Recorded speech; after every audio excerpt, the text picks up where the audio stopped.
Welcome to the CBS Radio Mystery Theater Archives, the only YouTube channel which has the original classic episodes of the CBS Radio Mystery Theater in order with no ads. Thank you for listening, and now, enjoy the show.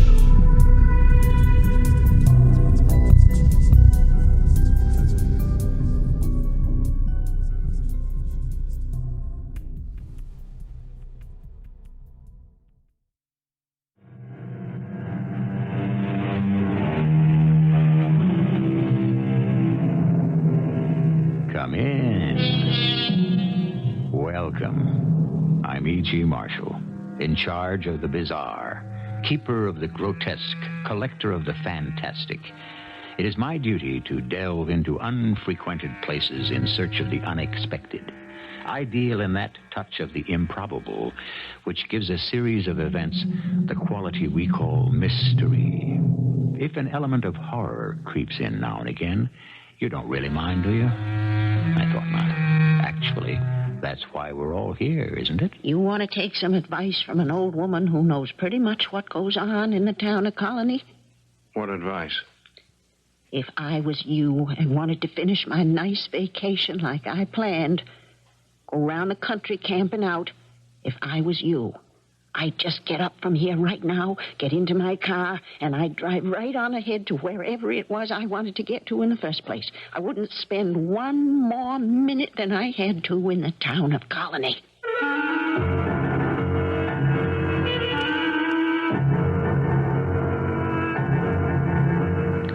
Our mystery drama, The Colony, was written especially for the Mystery Theater by Fielden, Farrington, and stars Tony Roberts.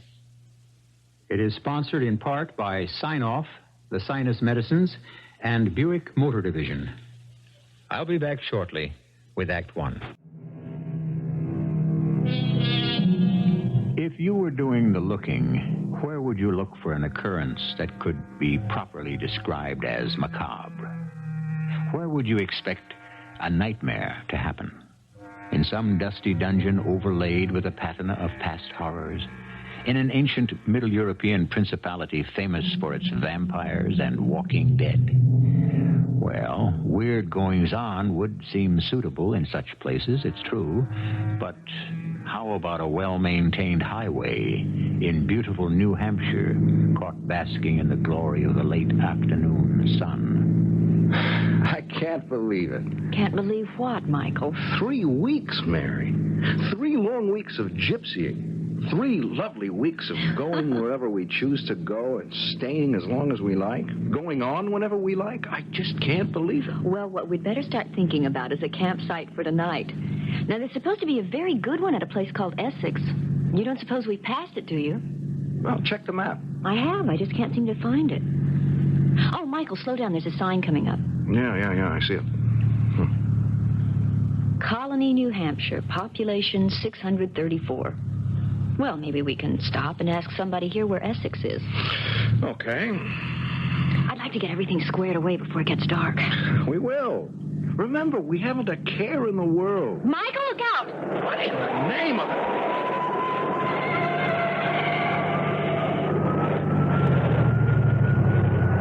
What was that thing?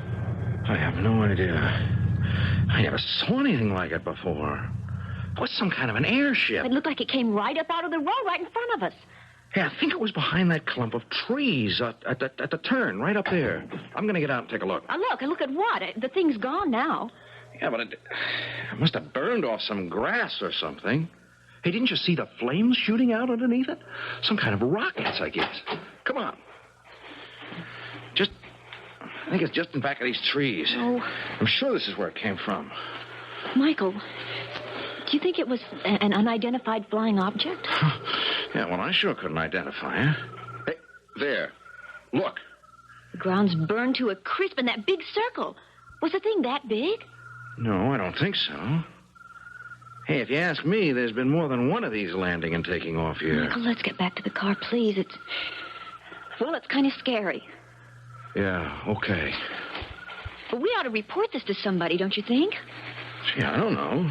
Hey, everybody who reports an unidentified flying object always gets treated like a crackpot. If nobody believes you, what's the good of reporting it? They'll have to believe us. We saw it. Yeah, that's what they all say. Well, we can bring them back here and show them where the grass is burned off.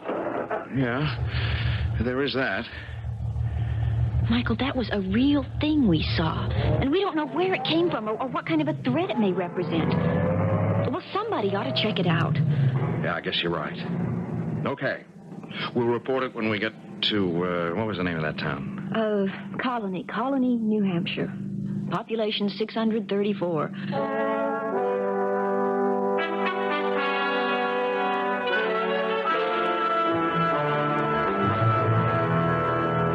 That's the way it was, Sheriff Marcus. I mean, the thing nearly scared us to death. Whooshing up out of nowhere right in front of us, shooting out flames and everything. What they always say, you know, about flying saucers is that they're just some kind of optical illusion. Well, this was not an optical illusion, Sheriff. It was just as real as you are, sitting there. Yeah, and we can take you back there and show you where the grass is all burned off. Well, we'll have a look later on, that's for sure. Later on? Right now, what I'd like is to have a talk with Arnie Stebbins about this. Oh, who's Arnie Stebbins? Mayor of Colony. We don't hardly ever do anything without consulting Arnie on it first. Where was you on your way to? Oh, well, we're just sort of jiggling around, you know. We're on a camping trip. Thought we'd see as much of New England as we can in 3 weeks. Well, we did want to get to a place called Essex before dark. They say there's a good campsite there, and... well, we just thought we'd like to set up camp before dark. Don't know if you'd be able to do that. Essex is about 60 miles on down the road. Oh, darn. It would have been nice to get there before dark, that's all. Tell you what, I'll take you on down to May Norton's place. Where's that? May's widow lady lives other end of town, the old Daly place. We haven't got a real honest-to-goodness restaurant in Colony, but May sometimes gives folks on the way through their dinners. Even puts them up for the night. Oh, well, I don't think we'd want to stay for the night. Oh, dinner doesn't sound like such a bad idea, though. You could have dinner while I'm having my talk with Arnie Stebbins. Then we can all go have a look at the place where your thing took off. Ought to be able to make it there before dark. I just don't like to make a move without I talk to Arnie first.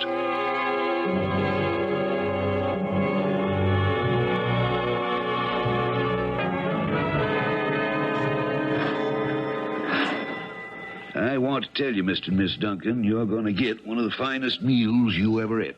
Mrs. Norton's a good cook, is she? Good. Never seen her equal. How'll do, Thad? Hello, May. You feel like cooking a big dinner for a couple of tired tourists tonight? Well, I reckon I could see my way clear to. Be the regular price. It's $4 a piece, which she always charges. Well, come in. Come in. You can make yourself comfortable there in the sitting room till I get things on the table. Be maybe a half hour or so. Just make yourselves right at home. May doesn't stand on ceremony. I just want to have a word with her, and then I'll go have my talk with Arnie. How long do you think you'll be? Oh, ought to be back by the time you finish dinner or shortly after. Something you want to talk to me about, Thad? You wouldn't have a cup of coffee, would you? Well, I got some I made a while back. I guess it's still fit to drink. Sure it is. You didn't leave them in the sitting room just to get a cup of coffee, though, did you? Truth is, I've been wanting to talk to you, May. Well, go ahead and talk. Them folks you got out there in your sitting room, the Duncans, they come into my office saying they seen a flying saucer. Oh. Happened again, did it? I have to go talk to Arnie Stebbins, of course. And I don't want them getting restless before I get back. I'll give them a good big dinner and see they take their time eating it. They won't get restless.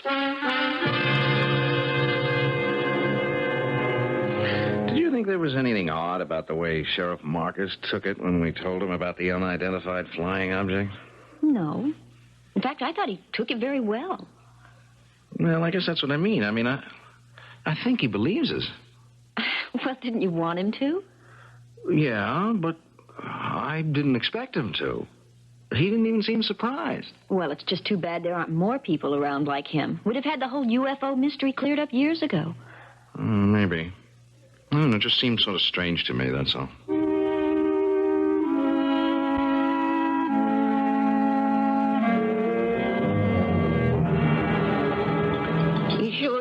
like another piece of the blueberry pie, Mr. Duncan? Oh, I just wouldn't have any place to put it, Mrs. Norton. Oh, I can't remember the last time anybody called me Mrs. Norton.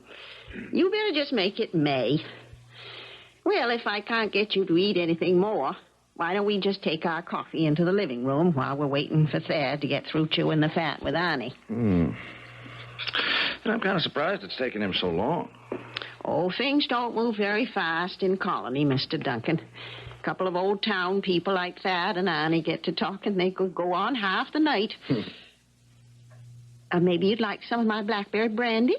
Oh, no, thank you. I don't think so. Oh, I feel fine just the way I am. So, you seen a flying saucer, did you? We sure did. How did you know that? Thad said something about it before he left. What was it you wanted Thad to do about the flying saucer after you told him about it? Well, I don't know. I just always thought you report a thing like that to an official, that's all. Yeah. Well, maybe Arnie can think of something, though I don't know what it'd be. If you don't mind my saying so, you might have been smarter just to mind your own business. I think UFOs are everybody's business. Yeah, why do you think we would have been smarter? Well, no reason, I guess, except it usually is smarter to mind a person's own business. And I still say that a UFO sighting is my business. I think people shrug them off too easily. They can't all be weather balloons or optical illusions. Too many of the things have been seen. Well, I never said you seen a weather balloon. Well, you did say we should have minded our own business. For your own good was what I meant. Yeah, how do you... In what way? For your own good? If I was you and wanted to finish my nice vacation like I planned, I'd just get up from here right now and get into my car, and I'd drive right on ahead to wherever it was I wanted to get to in the first place. I wouldn't spend one more minute than I had to in the town of Colony. Why? Just advice, I said. No explaining. Well, you can't just advise us to do something like that without giving us a reason. Sure I can. I just did. That's the story they told me, Arnie. I figured there wasn't much question but what they seen the thing. It was too bad. I figured I'd better come to you with it. Best for you to decide what has to be done. Oh, you done right. I'm just wondering if maybe it won't have to go a little higher than me before it's settled. Up to you to decide that, I guess. Well, one thing I can tell you right now. We've got to keep those two in town. We can't let them leave Colony. Keep them how, Arnie? They're itching to get on their way right now. How am I going to talk them into staying? You're the sheriff, ain't you? Yeah. Got a jail, ain't you? But, Arnie... Well, you'll have to hold them, Thad. Hold them for what? Ain't no law against thinking you saw a flying saucer. Well, think of something. They can't be allowed to leave Colony. Not alive. They can't.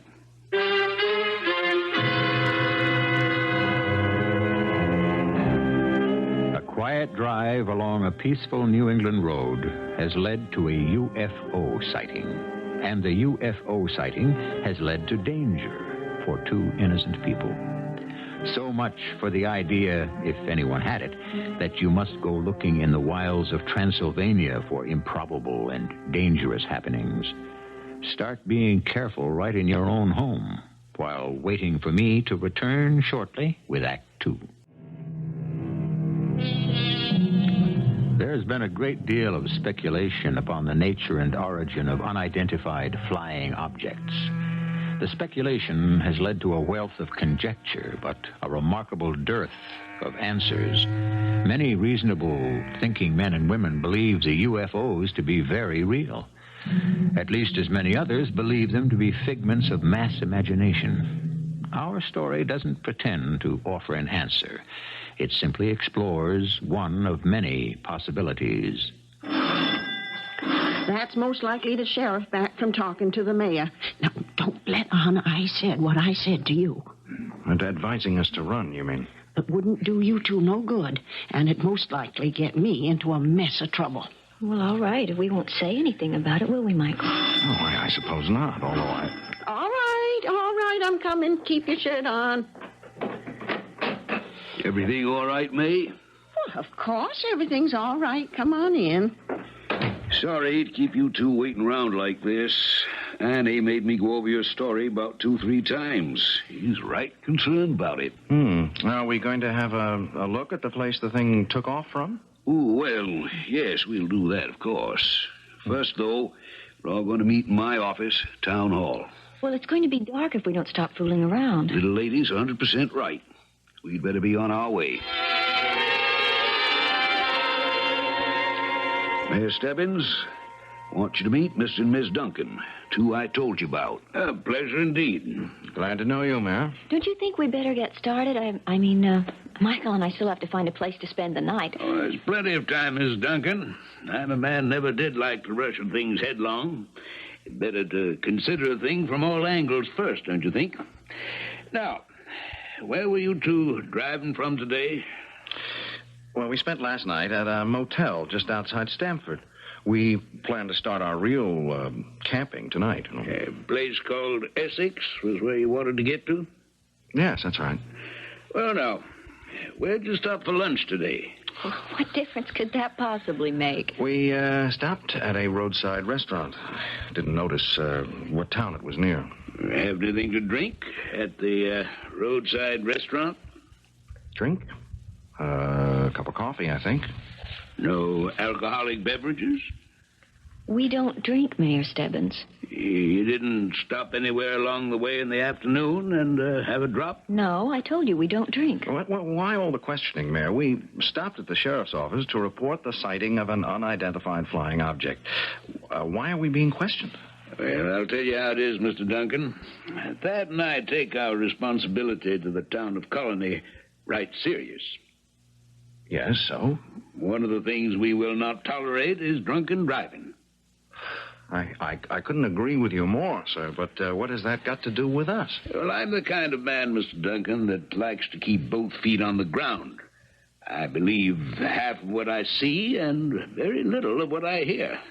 So, when it comes to saucers, I never seen one. Neither did we, sir, until this afternoon. And you're sure you saw one then? Yes, sir, quite sure. Thad, remember the time Roy Beecher thought he saw a flying saucer? Drunk scoot he was at the time. Spent the night in jail and had a good laugh at himself the next day for thinking he'd seen a flying saucer. I remember it well. It's been my opinion ever since that anybody thinks he sees a flying saucer, he's been drinking too much. That's all there is to it. Flying saucer, too much booze. This is ridiculous. Look, you're accusing us of drunken driving? I've got no choice. You claiming you saw a flying saucer and all. But I tell you, we don't drink. We never drink. Don't you have some kind of a test? Blow up a balloon or something like that? Too late for that now. Might not have been when you first came in, but it is now. Hey, besides, you've had one of May Norton's monstrous big suppers on top of whatever it was you had to drink this afternoon. So, best you just spend the night here with us. We can talk more about it in the morning. Spend the night here with you? We've got a right comfortable jail here. Right back there, through that door. Are you suggesting that my wife and I spend the night in your jail? Not just suggesting it, Mr. Duncan. That's the way it's going to be. Michael, Michael, that gun. Sheriff Marcus, you are going to be very sorry you drew that gun. Maybe so.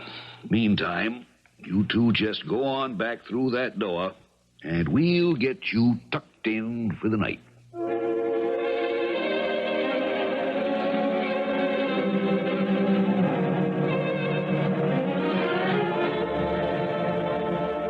Michael? Good morning. You awake? Yeah, I've been awake for quite a while.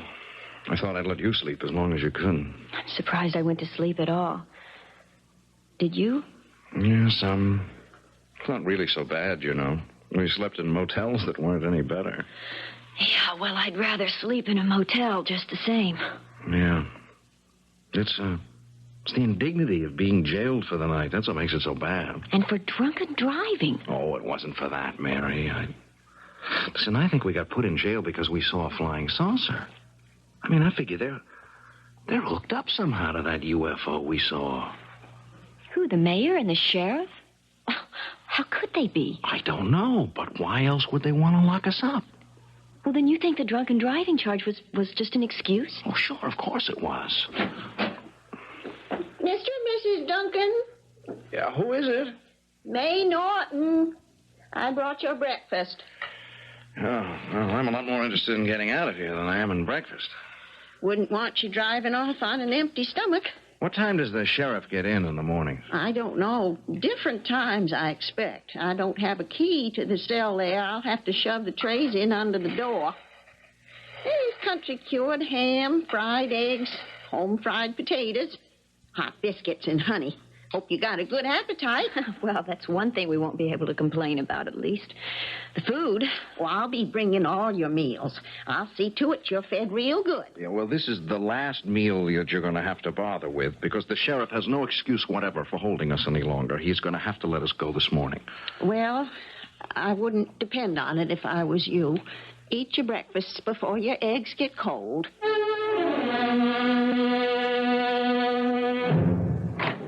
You busy, Annie? Oh, come in, Thad. Come in.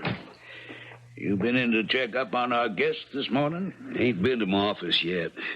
Don't know as I'll get down there for a while. Kind of embarrassing. You decided yet what we're going to do about them? I reckon so. We'll have to check it out first, of course. I don't feel comfortable about it, Annie. Any special reason? Well, this young couple, they're the kind of folks that's likely to have a whole slew of friends and relations fretting over them if they don't show up where they're expected. How long a vacation they on? 3 weeks, I think one of them said, just starting, too. And just kind of meandering around, camping wherever they happen to feel like it? That's the idea I got. No advance itinerary? I wouldn't think so. Well, then, I don't see we got anything to worry about. Sooner or later, their folks are going to be out looking for them. Thad, we're going to have to convert them. We're going to have to take them over and keep them here. It's the only way.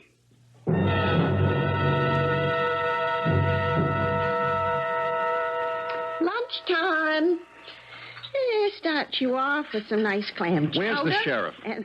Well, I couldn't rightly say, Mr. Duncan. I did see him over at Harry's Diner around 10:30 or 11, but where he's Well, we been haven't seen now, a soul all morning. I mean, except for you, there's been nobody in here the whole day. Well, I reckon he must have had business somewhere. Well, the sheriff has got no right to keep us in jail, and we want to get out. Hey, I have the right to make a phone call. Now, I should have been allowed to make a phone call last night. Oh, it looks like I'm going to have to tell you the whole story. What whole story? Here, just let me shove your lunch under the door here. You can eat while you're listening. I don't want to eat anything. Might as well, Michael. Well, what story are you going to tell us? Well, it started a couple of years ago. What started? Well, that was when they first landed. The flying saucers. Do you mean flying saucers have been sighted here before? Oh, my, yes. I was sitting out in my front yard there, shelling peas. I recollect like it was yesterday. They came swooping down out of the sky like to scare me out of my wits. 3 of them there was in that first bunch. I knew there'd been more than one landing in that place. I seen folks coming out of their houses looking toward where they'd landed, you know. So I put my pan of peas to one side, and I started walking in that direction along with the rest of them. Well, it's a funny thing. What funny thing, May? Well, there's a spell there where everything was real mixed up, and I don't remember very well. You don't remember what? Well, for one thing, what they looked like. Who? The folks, those things, whatever they was that got out of those flying saucers. I've talked to some of the others, and they can't remember that part either. Like it got erased or something. All I remember is just a kind of jumble. Until that evening, I guess it would be, that same evening. Why, what happened that evening? They had us all collected in a place that looked like one of them mad scientists' laboratories. Well, like you see in the old movies, you know. They had the whole town in there, every soul of us. I found out later it was down in the basement of the town hall there. They'd rigged the old cellar down there for a laboratory. Still using it, they are. Still? You mean They're still around? Wait till I tell you. Thad Marcus and Arnie Stebbins were already running things. They'd been converted before we woke up, or we come to, or whatever it was we did. Converted? That's what they called it. They was leading us one at a time up to a thing looked like a dentist chair. And they'd make us sit in it and put a thing kind of like a hairdryer over our heads. And then they'd flip a lot of switches, Thad Marcus and Arnie Stebbins, just like they knew what they were doing. And then whoever was in the chair would kind of shiver and slump down for a minute until Thad and Arnie threw some more switches. Then they'd take that one back to his seat and lead up the next one. Well, what were they doing to the people in the chair? Converting. I don't know what you mean by converting. Well, you will when I come to that part. They put me in the dentist chair and put the hairdryer thing over my head and started flipping their switches. I got a funny feeling. I'll never forget it. Like my head was being all separated into little bitty pieces and put back together in a different way. Something like that. Well, I passed out for a minute. When I come to, they was leading me back to my seat with the others. Only it wasn't me. Wasn't you? It seemed like I was occupying just a little corner of my head while somebody or something else was using the rest of it. But I don't understand. Well, I didn't either at first, but I did later on. One of the things out of the flying saucers had taken me over. I was still in there, the real me, but I had nothing to do with what my body thought or said or did. I'd been possessed. Well, what about the rest of them? All just like me. Took over. Every last one of them. And are they still controlled? Still are. Every last soul in this town. And how did you get free? Stubborn, that's all. I just wouldn't give in to all that electrical mumbo-jumbo. Kept on resisting and fighting till I got the upper hand. How could you do that when the others couldn't? I've been thinking about that a lot, and I think I got it figured out.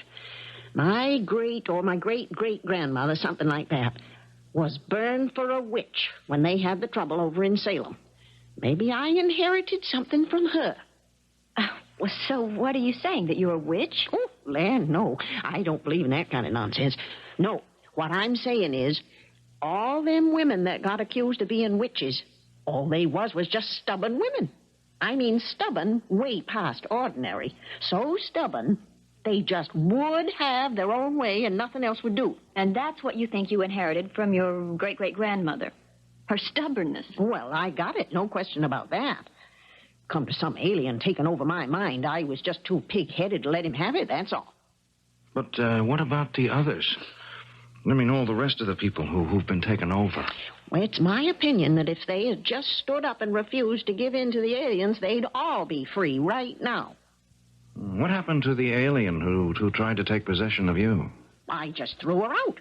Last I've heard of her, I don't know what became of her. Evaporated, I wouldn't be surprised. Well, that's quite a story. It's more than a story, as you'll find out. What do you mean, as we'll find out? Oh, don't you see? They'll have to convert you. What else can they do now that you know about the flying saucers? This time tomorrow, unless you can figure some way out of it, you'll be one of them.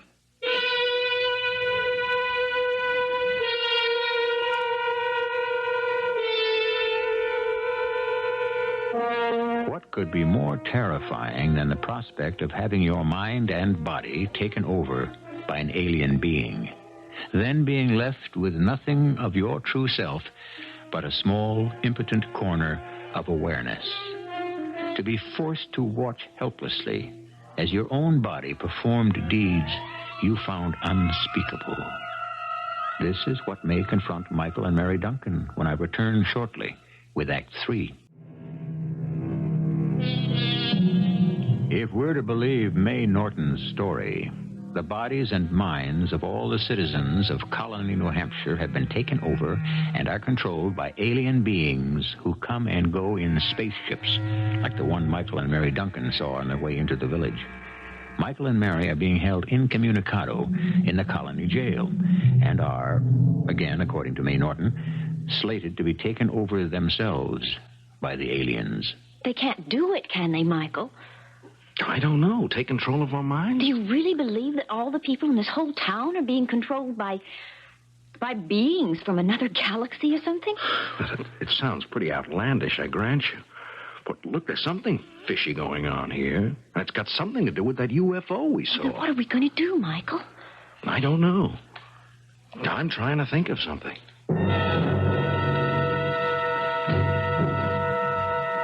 You made up your mind, Annie, about them, have you? Yeah. Been in touch with the folks up on the mothership about it? I had a long talk with them earlier this morning. They agree with us that there ain't nothing we can do but take over the Duncans. I just wish I could feel more comfortable about it. What exactly was decided? The ship's sending down the 2 new colonists around 8 tonight. And I figure we can have the takeover down in the lab around 8:30. Sound all right to you? Sounds fine. Sooner I get them 2 out of my jail, better I like it. Where'd you figure on putting them up? Well, I thought about letting them have a couple of rooms over at May Norton's place. She's just rattling around that big old house all by herself.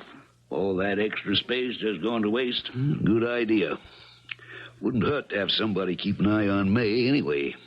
She's still making trouble, is she? Kind of halfway subversive talk. Nothing anybody can put a finger on. I'll schedule the takeover for 8:30 tonight. We'll have everybody in to witness it as usual. All town? Every man jack of them. Want me to let them all know? I guess you better, yes. Tell them 8:30 sharp. We don't want to waste time waiting for anybody.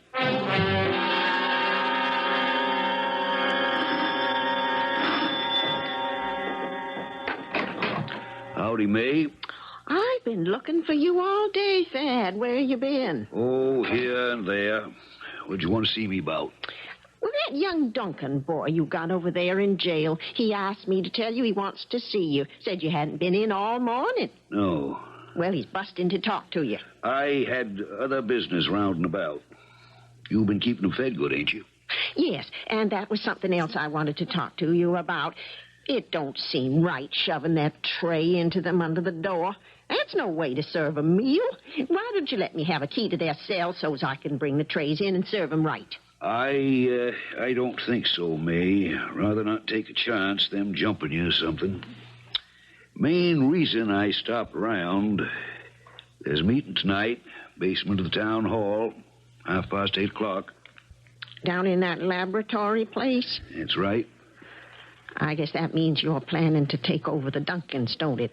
You just get to the meeting on time, May. That's all you got to worry about.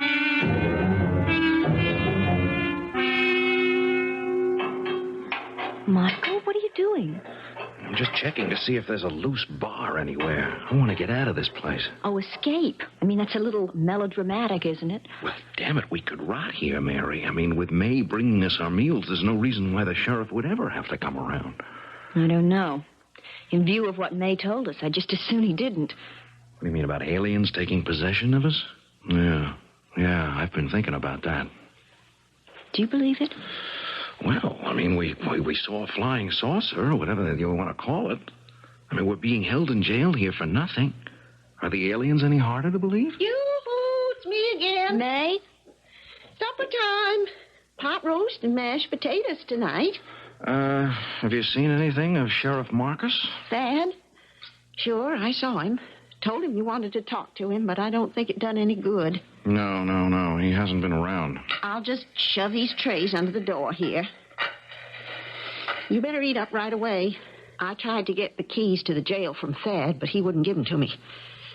Said I'd like to have them so I could serve you dinner proper. Were you going to let us out? Well, of course. What else would I want the keys for? That's very good of you, May. Well, you would have had to take me away with you. I couldn't have stayed on after turning you loose. Yeah, I've been wondering about that, May. Why haven't you run away? I mean, you're not possessed by these aliens. There's nothing holding you here. I don't know. I've always lived here all my life. Well, that's one thing. And then for another, I keep figuring sooner or later I'll get the chance to do some good. I mean, help set the others free. Or maybe keep them from taking over somebody like you. I don't know. I just stayed around. Is there any way you can keep them from taking us over, May? No way I can think of. I've been racking my brains. And I've got some bad news, I'm afraid. Oh, what bad news? They're planning on doing it tonight. Tonight? 8:30 sharp. There's a meeting in the basement under the town hall. That's where they got that laboratory place I told you about. A meeting? Yeah. They all turn out, the whole town, whenever there's a takeover. Jeez, what do they look like? I mean, these creatures. You know, the creatures from outer space. Well, some like us. I mean, 2 arms, 2 legs, all that. A face with 2 eyes, a nose, a mouth. Only just not quite exactly in the right places. You know what I mean? And hair, more like young duck's down than hair. We don't see much of them. They don't show up except when they absolutely have to. You'll see a couple of them tonight. We will. Yeah. The 2 they send down to take you over. Oh. All right, now look, there's got to be some way to stop them. There must be. I wish I could think of what it is.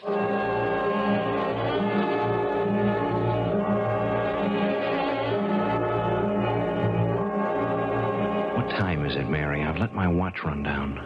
10 after 8. Michael, they'll be coming for us soon. All right, now look, when they come, I imagine it'll be the sheriff. Don't make a fuss of any kind, you know. Don't try to hold back or anything like that. Why not? Well, I want the sheriff to be as favorably disposed toward us as possible. I'm going to ask him to let me make a little speech before the changeover. What kind of a speech, Michael? Well, I think it's just as well you don't know in advance, Mary. Have you thought of a way to keep us from being taken over? Well, maybe.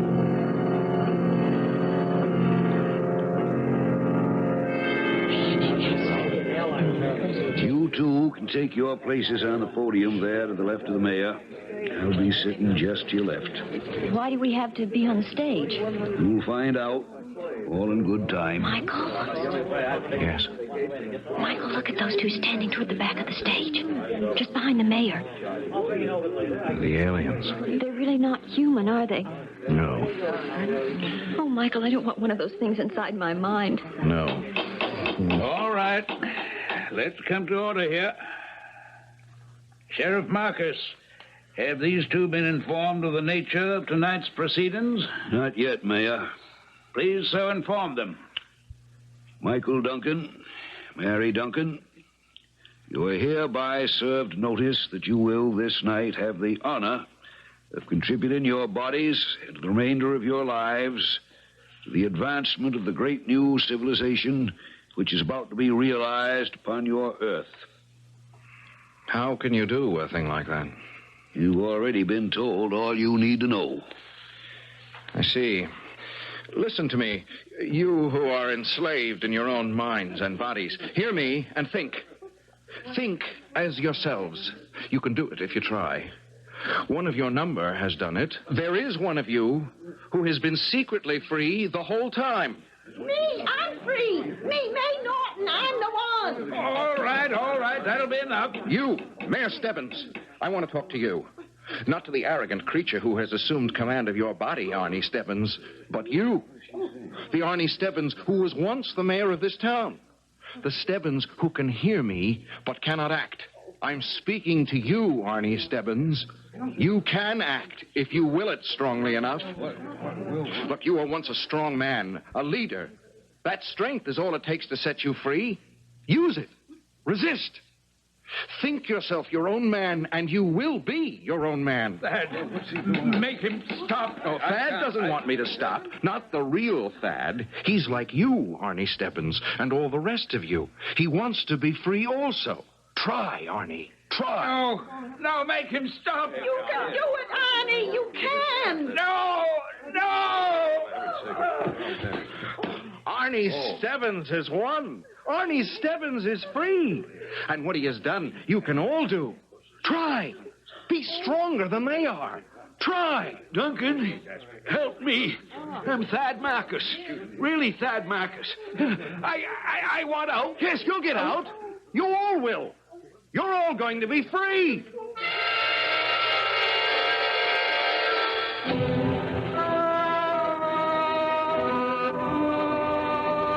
It ain't quite 24 hours yet, Mr. Duncan, and more than half of them's free already. And them that ain't are harboring some mighty sick aliens. You think they'll all be able to free themselves? Every last one of them. No doubt in my mind whatever. Where? I mean, I just wondered what happens to the aliens when they're cast out. I don't know. They're out. That's all I care about. We'll be all right here, Mr. Duncan. You two can go ahead with your trip now. You don't think we ought to stay until they're all free? I don't think there's any need for it. We're all right now, or soon will be, all of us. The only thing that worries me... What, there's still something, May? I can't help wondering how many other towns they've got, the way they had Colony. How many towns the size of Colony, New Hampshire, do you suppose there are in this huge country of ours? And what do you do if you see an unidentified flying object taking off near one of them? Stop at the sheriff's office and report it? Or drive straight on through the town as if somebody or something were after you? I'll be back in a few minutes.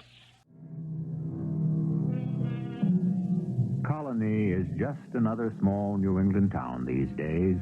The people go about their commonplace affairs as though nothing more melodramatic than a Sunday school picnic had ever happened there. But they remember. Arnie Stebbins never meets with the town council without wondering if they are all truly themselves. And Tad Marcus, making his rounds in the sheriff's official car, keeps a weather eye out for unidentified flying objects. Our cast included Tony Roberts, Morgan Fairchild, Francis Sternhagen, Jackson Beck, and Guy Sorel. The entire production was under the direction of Hyman Brown. Radio Mystery Theater was sponsored in part by Buick Motor Division and Sign-Off, the sinus medicines. This is E.G. Marshall inviting you to return to our Mystery Theater for another adventure in the macabre. Until next time, pleasant dreams.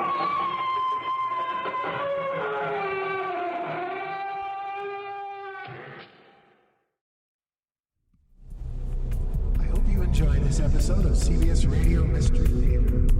If you've enjoyed this and want to hear more, please subscribe to this channel.